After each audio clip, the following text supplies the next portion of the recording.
5 de janeiro de 2026. Piloto de wingsuit, patrocinado pela Red Bull, está próximo ao topo da Table Mountain, na cidade do Cabo. Macacão vestido, óculos abaixados. Ele entende esse esporte melhor que quase todos. Este é só mais um salto de rotina. Ele decola.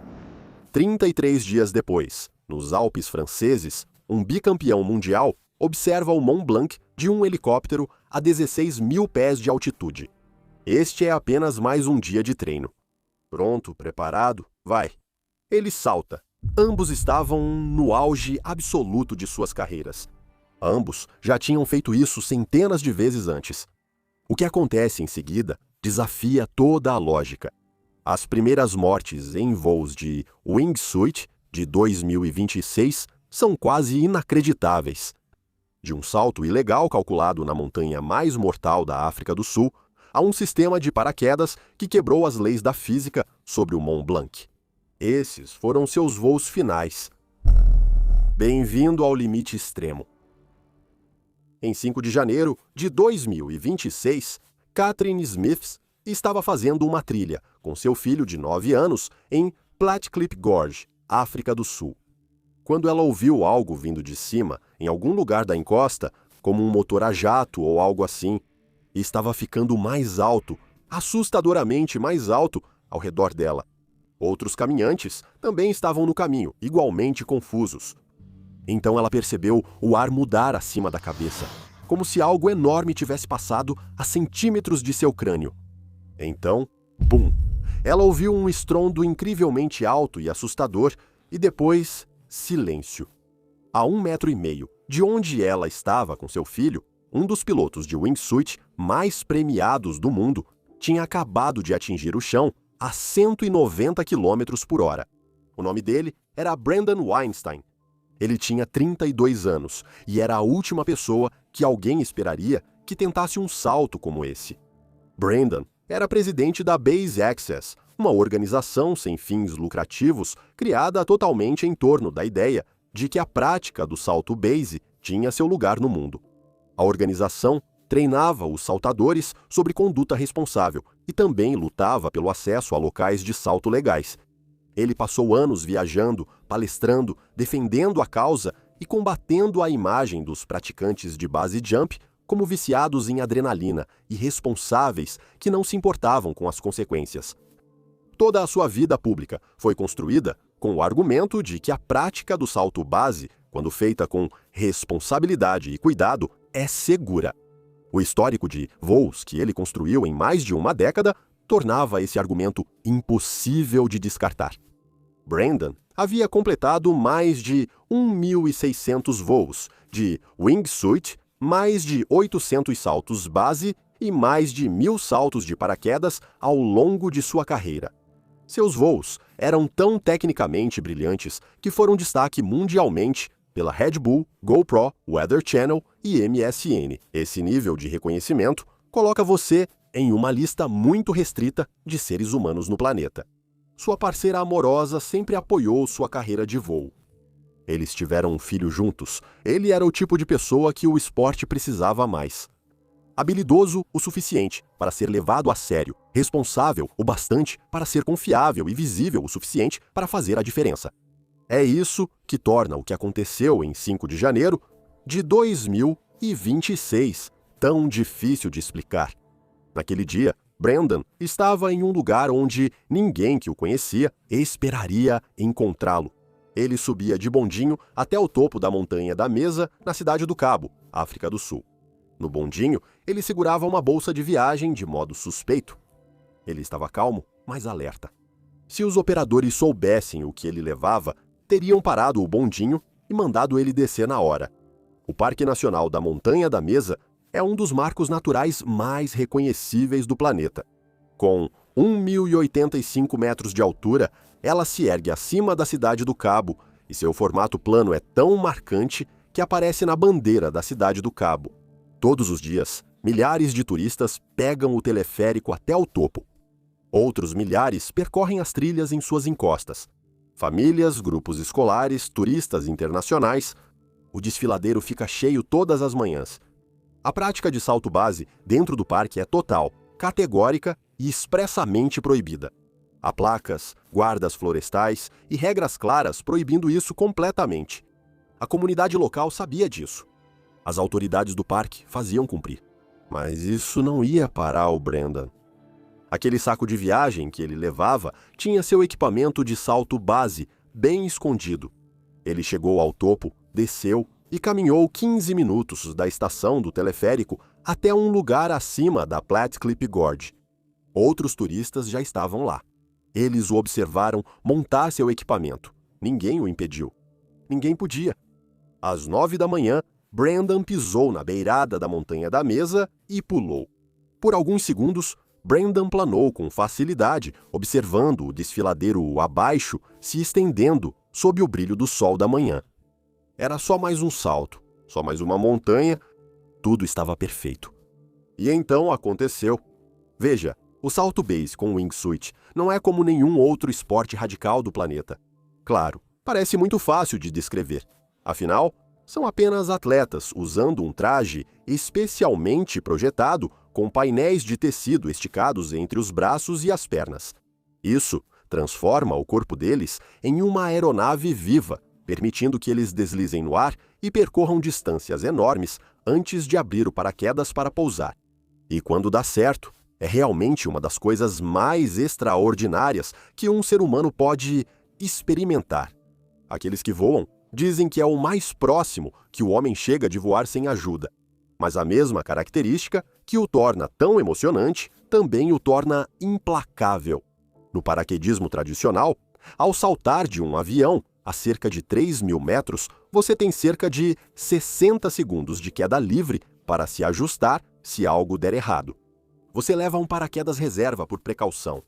E você tem o espaço aberto ao seu redor para se ajustar. No salto base, com wingsuit, quando você salta de um objeto fixo, o tempo não está do seu lado. Você tem talvez 4, 5 segundos antes de atingir o chão. Não existe rede de segurança, e você não está apenas caindo no vazio. Você está voando por um ambiente físico específico em altíssima velocidade, com rochas de todos os lados. O que significa que, antes mesmo de você chegar à beira de um penhasco para saltar, precisa conhecer aquela montanha específica, aquela encosta específica, como o ar se comporta ao passar por aquela face de rocha específica naquele momento específico da manhã. A rota exata para voar, o momento exato para começar a subir. Não pode errar nenhum detalhe, nem por uma fração. Não há segunda chance. Quando Brendan voou pelos primeiros segundos, tudo parecia familiar. E então algo o empurrou. Não era exatamente vento, nem exatamente turbulência, mas uma força que ele nunca tinha sentido em nenhuma outra montanha de onde já havia saltado. Pressionava seu corpo mais para baixo do que deveria, do que havia planejado e do que tinha espaço para estar.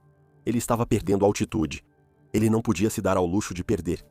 As rochas, que deveriam estar bem abaixo dele, estavam subindo rapidamente. Veja, o topo plano da montanha da mesa cria algo que pilotos que já haviam saltado dali conheciam bem. Quando o ar atinge aquela enorme superfície plana e passa pela borda, ele não simplesmente cai suavemente, ele gira em redemoinho.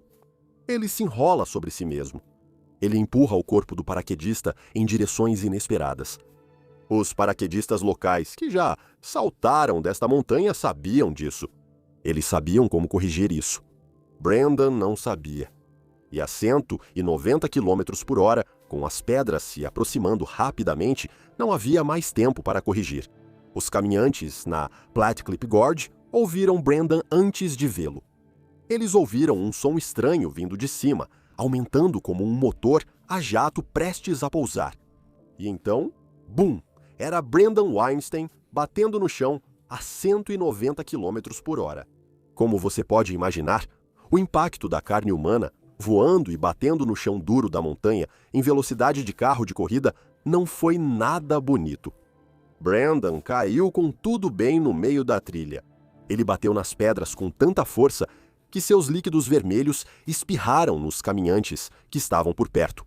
Um caminhante precisou sair rapidamente do caminho para não ser atingido. Outro ficou parado, completamente atônito com sua sorte. Ele parou antes para alcançar os amigos.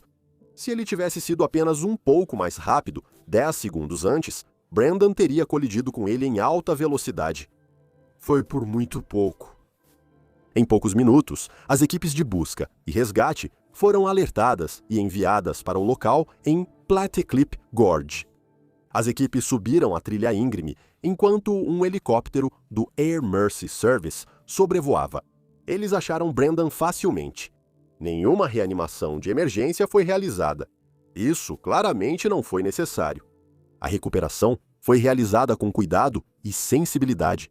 Às 11h30, o corpo dele foi transportado de helicóptero para fora da montanha e entregue ao serviço de polícia sul-africano em uma zona de pouso próxima. Toda a operação, desde o momento em que ele pulou até o momento em que deixou a montanha, levou menos de 3 horas. Os ferimentos no rosto dele eram tão graves que foi necessário um exame formal de DNA para confirmar que era realmente Brandon. A família dele foi notificada e, assim, o campeão do esporte se foi. O que torna essa história tão difícil de processar para mim é que o salto que Brandon escolheu tentar não é impossível. O ponto de saída acima de Plateclip Gorge já havia sido usado com sucesso muitas vezes no passado. Jeff Aleph, um ex-paraquedista sul-africano com profundo conhecimento da comunidade local de base Jump, confirmou em uma entrevista dias após o acidente que o local tinha um histórico, mas Jeff também disse algo preocupante. Brandon não havia contatado nenhum praticante local de base Jump da Cidade do Cabo antes do salto. Eles eram os que conheciam esse ponto de saída específico, essa inclinação específica, essas condições aerodinâmicas específicas. Brandon simplesmente não pediu ajuda. Ele foi direto para o local de lançamento. Como um homem com 1.600 voos de wingsuit, um homem que conhecia esse esporte por dentro e por fora, não faz uma ligação sequer antes de saltar daquele penhasco. Alguns podem chamar isso de arrogância, mas isso não faz justiça ao que realmente acontece dentro da mente de alguém como Brandon Weinstein. Brandon sabia que esse salto testava os limites da lei. Talvez por isso, não ligou para ninguém. Ao fazer essa ligação, você cria uma testemunha, o que complica tudo. Então, a mesma decisão que o manteve escondido pode também tê-lo deixado sem saber da única coisa que poderia tê-lo salvado. E só se pode imaginar como ele se sentiu ao saltar, sabendo que infringia a lei. Talvez tenha sentido medo ou ansiedade antes de pular. Não consigo deixar de pensar nisso. Se Brandon tivesse procurado os praticantes locais de base Jump, será que ainda estaria vivo? Talvez o tivessem impedido ou avisado. Não sei. Mas o que acontece quando a preparação é perfeita e, ainda assim, dá errado? O caso deste piloto pode sugerir outra teoria sobre o que aconteceu com Brandon. 7 de fevereiro de 2026, Mont Blanc, nos Alpes franceses. Se olhasse para o céu sobre o Vale de Chamonix naquela manhã, ficaria horrorizado com o que ocorria lá em cima. Você veria um homem em um wingsuit girando terrivelmente, fora de controle, indo rápido demais, muito, muito rápido. O nome do piloto era Pierre Wolnick. Ele tinha 37 anos e era bicampeão mundial de free fly. E ele era, pelo julgamento de todos no esporte que já o tinham visto voar, um dos melhores pilotos de wingsuit que a França já produziu. Não estou exagerando. O free fly é a disciplina mais tecnicamente exigente do paraquedismo competitivo. Imagine cair pelo céu a 240 km por hora, não em linha reta, como uma pedra, mas em todas as direções, para frente, para trás, para os lados, de cabeça para baixo, enquanto outros atletas estão caindo bem ao seu lado. Todos se movem juntos, na mesma velocidade assustadora, tentando manter a formação. Seu corpo é sua única ferramenta. Não há joystick, não há volante, não há motor, apenas seus braços, suas pernas, seu tronco e a capacidade de ler o ar ao seu redor e fazer correções em tempo real antes que passe mais meio segundo. É como tentar organizar uma foto de grupo enquanto todos nela estão caindo de um prédio. Não há margem para erro. Pierre venceu o Campeonato Mundial de Free Fly em 2022. É o título mais alto do esporte. E então, caso alguém pensasse que foi um ano de sorte, ele venceu de novo em 2024. Quando não competia, Pierre era videomaker da Federação Nacional de Paraquedismo da França e instrutor de túnel de vento, ensinando mecânica corporal da queda livre para atletas em ambientes controlados. Ele era membro da equipe francesa que estava se preparando para o Campeonato Mundial FAI de 2026. Ele era, essencialmente, um homem no auge da carreira que ainda tinha tudo pela frente. Um salto, como o que ele estava fazendo naquela manhã de fevereiro, não deveria ser nada demais. E nos primeiros segundos, foi exatamente isso. Nada. Seu wingsuit se encheu de ar, seu corpo se acomodou na queda livre e os Alpes se espalharam abaixo dele exatamente como sempre acontecia. Quando ele atingiu a altitude desejada, ele alcançou a alça do paraquedas e puxou. O que deveria acontecer é simples. O paraquedas piloto seria lançado na corrente de ar. A corrente de ar inflaria o paraquedas piloto, que puxaria o velame principal do container nas costas. O velame se abriria, se encheria de ar e, em 2 ou 3 segundos, Pierre passaria de uma queda a 190 km por hora para flutuar graciosamente até o chão. Esse era o plano. Mas quando Pierre puxou, nada aconteceu. Seu paraquedas simplesmente falhou. Pierre Wolnick, bicampeão mundial e um dos pilotos mais cuidadosos de sua geração, estava caindo desamparado em direção ao vale abaixo, e não havia nada que ele ou qualquer pessoa assistindo daquele helicóptero pudesse fazer a respeito. Pilotos de wingsuit carregam um paraquedas reserva exatamente para essa situação. Quando o principal falha, você recorre ao reserva. Você puxa e em 99,7% das vezes ele abre. Esse número não é teórico. É o resultado de décadas de engenharia, testes e aprimoramento. O paraquedas reserva é, para todos os efeitos práticos, a garantia. Se você alcançá-lo e puxá-lo corretamente, você sobrevive. Então, o que acontece a seguir deveria ser simples. Pierre alcança o reserva, Pierre puxa, Pierre sobrevive, exceto que, em 7 de fevereiro de 2026, Pierre atingiu o solo com força na vila de Le Bosson, logo abaixo do Mont Blanc. Os serviços de emergência chegaram em poucos minutos, mas nada pôde ser feito. Ele foi declarado morto no local e nenhum resultado da investigação foi divulgado ao público. Ninguém sabe exatamente o que aconteceu entre o momento em que o paraquedas principal de Pierre falhou e o momento em que ele atingiu o solo. Se ele alcançou o reserva, se ele puxou, se teria aberto caso ele tivesse puxado, a resposta oficial neste momento é o silêncio. O estranho nesse incidente é que Pierre seria o último a negligenciar a checagem do equipamento ou dobrar o paraquedas sem cuidado. Colegas relataram que ele checava cada peça do equipamento 3 vezes antes de saltar e já tinha centenas de saltos no currículo.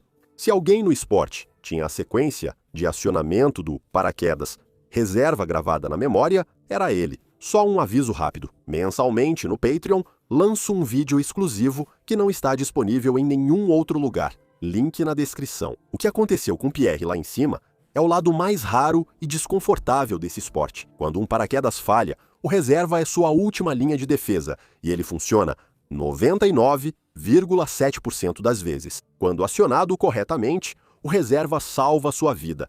Isso é o mais perto de uma garantia que a física permite. Mas há um ditado conhecido entre paraquedistas: o equipamento não sabe quem você é. Ele simplesmente funciona ou não funciona. Todo piloto que está nesse esporte há tempo suficiente entende isso de alguma forma. Eles fazem as pazes com isso ou param de saltar. Pierre sabia disso. Meses antes, em outubro, ele publicou um vídeo com um colega piloto flutuando sobre uma cadeia de montanhas com uma legenda. Dito isso, muitos de nós tratam esse mistério da vida como garantido, sem questionar a experiência até ao fim. Não sei o que Pierre quis dizer na época. Também não acho que ele soubesse o que queria dizer, mas um psicólogo esportivo especializado em atletas extremos perceberia isso na hora. O Dr. James Reinhardt chamou isso de deterioração do julgamento do especialista. Quanto mais saltos você sobrevive, mais seu cérebro passa a ver a sobrevivência como padrão. Não porque o risco desaparece, mas porque seu cérebro é inundado com evidências da sua própria sobrevivência.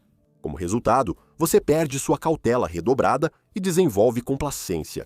E em algum lugar nesse intervalo entre o risco real e o risco percebido, Pierre, um campeão mundial, escreveu isso para se lembrar de sentir o que a maioria das pessoas nunca para sentir. Essas palavras têm um peso diferente agora.